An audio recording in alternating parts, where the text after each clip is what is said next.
ways, I always ask my guests, is what do you do for stress relief? What? Yeah. And there's a difference between compassion fatigue and burnout. And I think that too many times we put it on compassion fatigue as in like, I can't care for anybody else. I've been caring so much.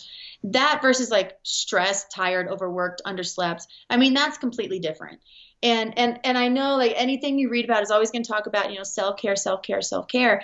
And you can't tell someone else what self-care looks like. Like you just have to, all we can do is tell someone what it feels like. And to me, self-care feels like I'm balanced. I'm not pulled in too many directions. I'm not overstretching myself. And I think we have to overstretch ourselves in order to know what that feels like. And so then I have to be willing to give up different things. So if it's a stretch for me to go see that last patient at 10 o'clock at night, and I just can't, I have to be okay with that. But what I can't do is go see that patient at 10 o'clock and also be burned out and compassion fatigue and blame them for it. Right. So you either accept the path that you're going to take and do it. So nonviolent communication is another communication group that I love. It's like all about how you communicate and how you talk. So one thing that one of their founders says is that if you can't do something with the joy that a child feeds a duck, then don't do it. Which I love. It's a great analogy. Right? Yeah. That's highly generalizing some stuff. But when I get to that point of like, I can't do this anymore. I'm stressed. I've got 500 emails to respond to. Like, there's no way. I just think like, I can't do it being stressed out. I have to do it with joy. So then you just do it with joy. I mean, I'd love to have a mental breakdown. I really do.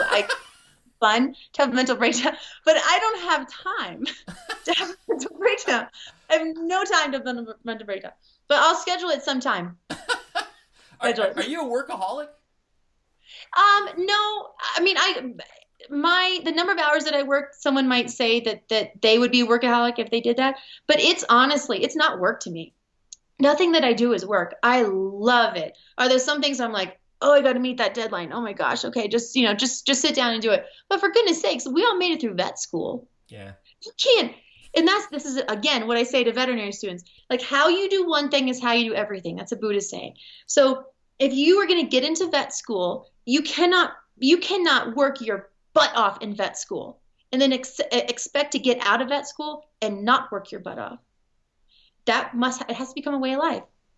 Okay. And you learn how to do it and you love it. And if you don't love it, then stop, but love it, So yeah, I mean, I work a lot, but I absolutely, I love it. It's a passion. I could never work in a job that I didn't feel that way about ever. Just not my personality. That's awesome. Can I ask you what was your undergrad in? Microbiology and cell science. Cause I knew I wasn't going to be smart enough to do anything else. So I had to have a title that like sounded really so I got microbiology. Oh my God. So my backup was medical school. If I didn't get in, I was in medical school. Well, and you would have because it's hard to get in vet school. So it's not. So clearly, I mean, it's so funny because you said I wasn't smart enough. I wasn't smart enough for this. It doesn't matter. You found your calling, and you're doing a great job. You're doing an amazing job. It's funny now as a business person. It's like 90% of my time is just on the business. Now it's funny because I can go into a group of like attorneys or something like that, and I've already got the title of doctor, right? But they don't know I'm not the smartest doctor. But I'm being very facetious with that. Like I do what I do very, very well, but that's all that I do. So, and then I can go into a room with doctors. I'm like, listen, I'm just faking being a business person right now. But you also find that I can pick stuff up pretty quickly, So, and I don't even have to say that because it just ends up being that way. But it's funny when you can just be kind of the miscolored fish in different ponds, But it's still funny because what's going through my mind right now is the Bruce Lee quote. I don't fear a man who knows 10,000 types of kick. I fear a man who's done one kick 10,000 times. Yes, You're that one man, that one person. I should say 10,000 times. Yes. That's my kind of quote. Yep. Yeah, absolutely. Well, two questions going through my mind for our listening audience is how can they get a hold of you? How can they learn more about you? What would you recommend some sort of contact for them? Sure. Yep. So our website is lapoflove.com. So that's lap. And that is because I euthanize a dog on a client's lap one time, and she asked me not to take him off her lap, and it was the most beautiful experience. So I'm like, that's what every dog deserves. That's awesome. So Lap of Love, just one, not laps, not many. So lapoflove.com. And my email is drdani@lapoflove.com, and it's all on our website, and you can find it right there. So. Okay, and we'll post that on our Facebook as well. And the other question going through my mind is there a certain, for a listening audience who's just listening to what you said and is getting right into it, is there a book that you recommend they read? Whether it's a self-help book or something else, is there something in your mind right now? Okay, I like this question. All right, so I'm gonna give you two different ones. Actually three. I'll give three different books. My three favorites. So number one, on anything like spirituality, even getting through death, I think this book would help you. Is The Four Agreements. You ever heard of it? With Ruiz, Ruiz. Yep. Four Agreements. It's a short read. I love it. It's all about how you handle the things that are around you, and it absolutely applies to the loss of family members as well. My most favorite entrepreneur book is Ready, Fire, Aim, which also just probably a motto of my life is Ready, Fire, Aim. Michael Masterson, I believe. And then my most favorite book that I wish most veterinary students would learn and would read is The Millionaire Mind.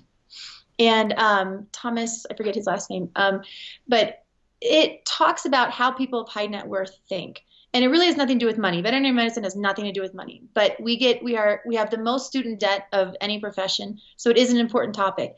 And so it's how do you think about money from the beginning. Like, for example, I had one doctor tell me, I'm a doctor.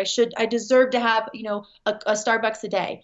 I'm like, on the surface, that sounds fantastic, but even I don't. I limit myself to one Starbucks a week, and I recycle the cup because everything is better in a Starbucks cup. Oh my God. So, but you have to start thinking like that so that you can have the things that you want to have in your life, even if that's, I'm going to go to a third world country for 6 months out of the year and volunteer. So make enough money the other 6 months so that you can afford to do that, whatever that is. You need to write a book. You need to write a book. You need to replace Dr. Phil on TV right now, and you need to write a book. So well, thanks a lot. I mean, time's up again. We got to end the show, but it's been mind changing for me. I got to tell you, and I think it's been awesome. So thanks so much to Dr. Dani McVety of Lap of Love for being on the show. And we'll put all her contact info up there for you and everything like that, and the 3 books that she quoted I'll put that out there as well because they're excellent books. But thanks so much, and remember everyone, love your pet like they love you unconditionally. Have a great day.